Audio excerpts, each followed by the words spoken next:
How can we not talk about last night's performance by not mentioning Moise Bombito's athletic ability? He was on a different planet last night. Craig, we have someone, and he's only just started his career. He's so young, certainly internationally. So, it's easy to put these players on a pedestal too early. We're famous for that as people who work in sports media. But this kid is special. I mean, he's made the move at the right time to Nice. Mm-hmm. He's not going to end up there. This guy is going places. That was incredible last night. Yeah, if I'm a club anywhere, I'm putting dibs in for this guy. I'm going to try to see if I can get him away from Nice on a steal, because I think you're right. I don't think there's a ceiling for him. I'm looking at him and you've got guys like Van Dijk at Liverpool. I'm just thinking about somebody like that who has pace, and I think Bombito might be faster than him. Okay, on the ball, Van Dijk's got him a little bit, but I think Nice have got themselves this guy on a snip. Like, I think it's an absolute deal that they've got.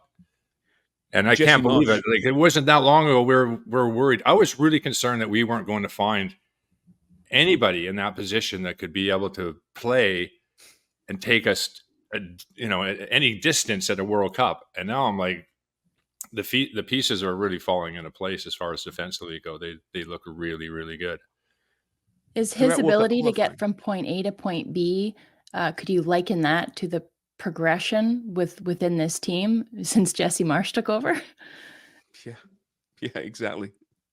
He kind of symbolizes it, doesn't he? Yeah. So quicker than we thought. I mean, you're right. During the World Cup qualifying, we're saying, Steven Vittorio was an absolute warrior for Canada. He played fantastic football, but we knew that he was a guy in his mid to late 30s, that there wasn't much left in the tank there.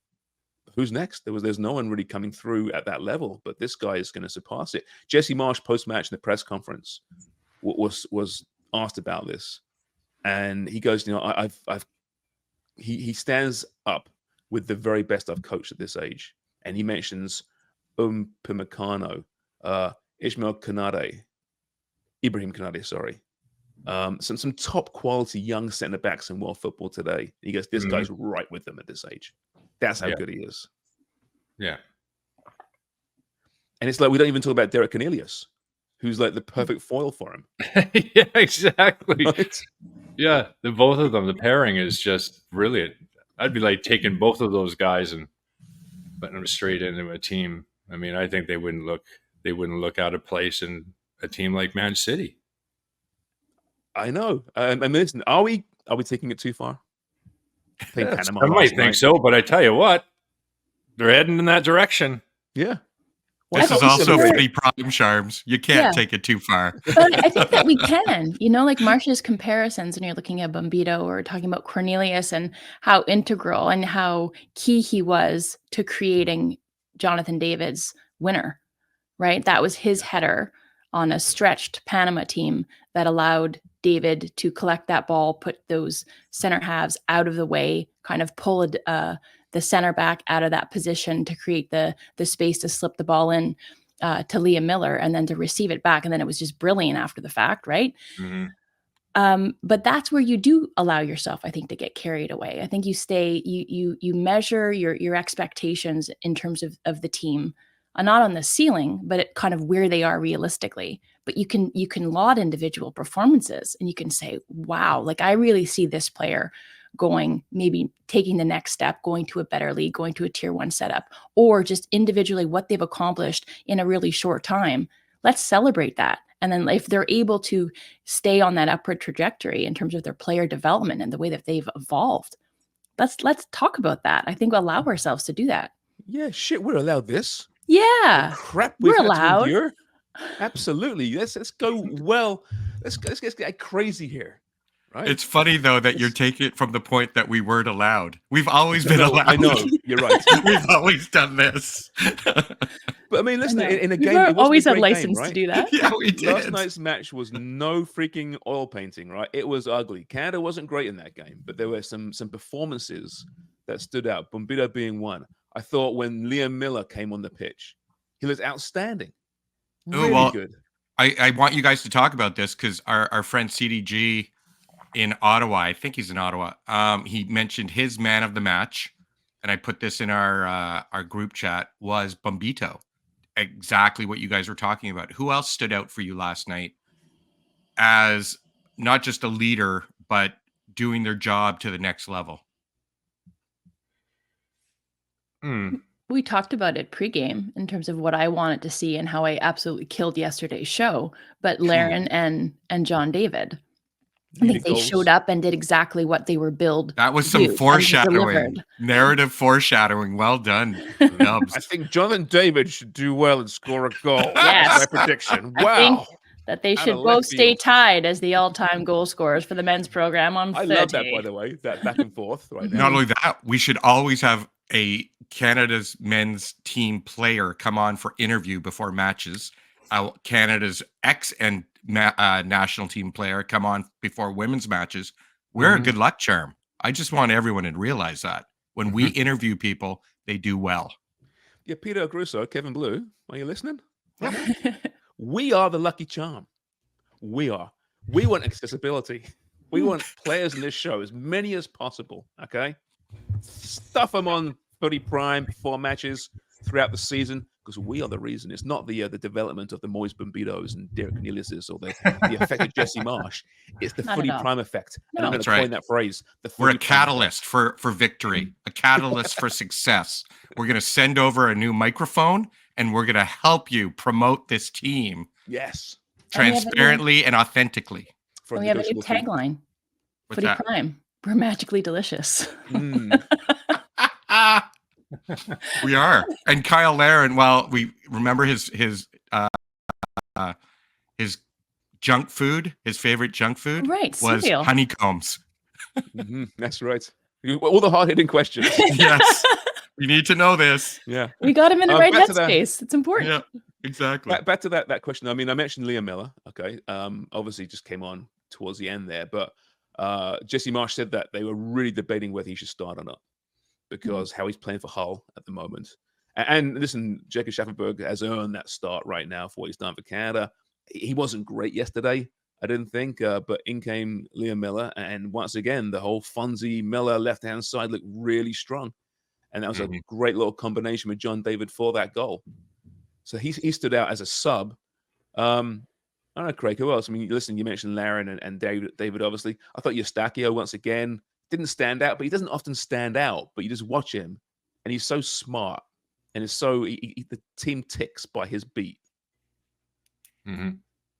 Yeah. Oh, I mean, one thing we've had a problem with is taking our opportunities, and it was nice to see Laren and David get on the score sheet with two really nice finishes. They were not easy finishes. They were, even Laren's out. They were saying, "Oh, he's not going to miss them there." It's like, oh yeah, he could have. Absolutely could have. And David, funny. The same thing. That was a top drawer finish. Thank you, because I know that wasn't necessarily appreciated as much in the broadcast. Do you blame Jimmy for that? No, actually, was it Jimmy or Wills? I forget who it was now. Said he won't get any easier than that or something. It's like, really? Yeah, that was a good finish. I thought actually at first, oh boys, is it going over? Is that going over? That's the one, right? You're trying to get it up, but you can easily just dink that right over the bar. Yeah, it's funny. You mentioned Schaffelberg, Sharms. I think, yes, it wasn't his best game, but I think his game was a product of the lack of service that he got and the lack of possession that Canada had, I think due in part to the nature of the pitch or the quality of the pitch. And I think Eustachio engineered, I mean, with help, that swarming and that hunting mentality in order to get Panama to cough up the ball. And then a great pass by Ali Ahmed to find Laren. And then to talk about both of those finishes, Laren's was a little bit tighter, but both of them had to let the ball come across their bodies and then to strike it. And then the way that David was able to do that, and the spin on the ball and the precision of the finish, but the ability to execute that. JP asked me about it. We were watching that as a family, and he said how it was actually specific to Laren's because he didn't get to see David's. But he said, how difficult is that? And I said, he's in tighter. There's less precision involved. but you still have to execute it. And because he was reaching for it, I think it also complicated it. So it's, yes, he's a world-class finisher. He should be able to do that in his sleep, but it's not a routine finish to let it run across your body like that. And you're reaching for it. And he's understanding that the goalkeeper is coming towards him as well. So they weren't easy finishes, but I mean, credit to both of them, Laren and to David, on their finishes, that they were able to make it look so easy, because it's not an easy skill at all.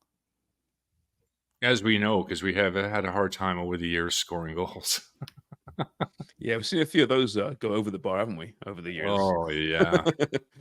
But I mean, listen, let's not disguise the fact that it wasn't the best of performances, and there's reasons for that. Panama in the first half were awful, by the way. I thought, this is a terrible team. Where's the team that we saw at Copa?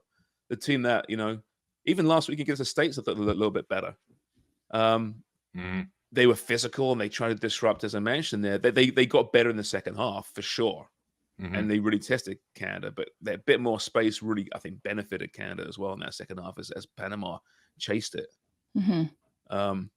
But listen, you got to win these CONCACAF games, right? That's why I don't want to see many more of these games. I understand if you're playing at home, Nations League.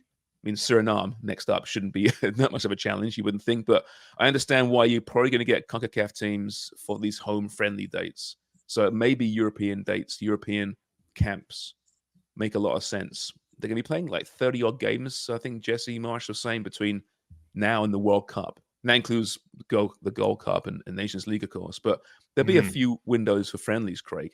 And I'd rather see them stay in Europe, honestly, and play some legitimate competition than drag out the old tried and tested Panamas and Hondurases, wouldn't you? Ideally, yeah. Keep playing other confederations, play African teams. Yeah. Maybe some Asian teams as well. I was going to say the Asian teams, just because one of our problems is getting that diversity in not just competition, but even our space in Canada. So all of a sudden you have a match in Vancouver, and you bring over the Koreans, or you bring over the Japanese, or you bring over the Moroccans, whatever I know Morocco's in Africa, but it's a shorter flight. And if you're able to bring all those players, Asia is, yes, Vancouver.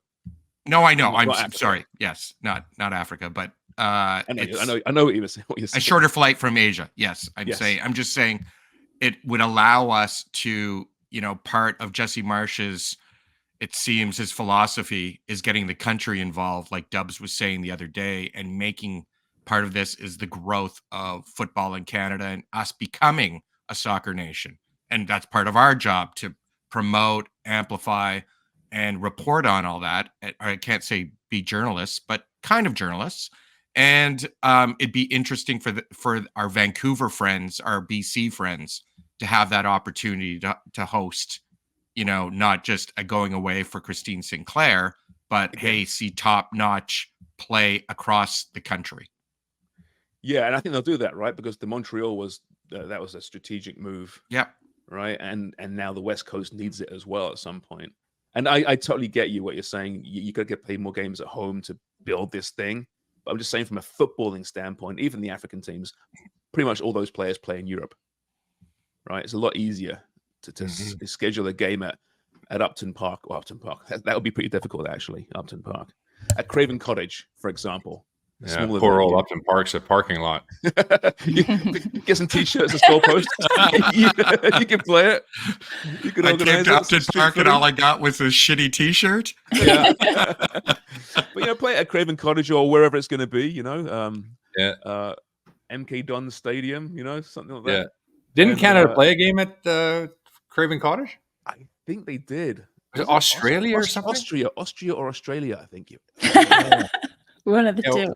It's very similar countries, both in Africa, right? Right. Yeah, so. Yes. Shorter flight to Vancouver. Yeah. I meant the Asian teams is a shorter flight. Yeah. We know. You could have said Australia. It was right there. Went Morocco. No, because we talked about African teams. I mean, we talked about playing new. It's not like we tried to play Iran. That didn't go well, but and that's not going to happen again, by the way. Yeah, exactly. There's going to be an Iran date coming up anytime soon.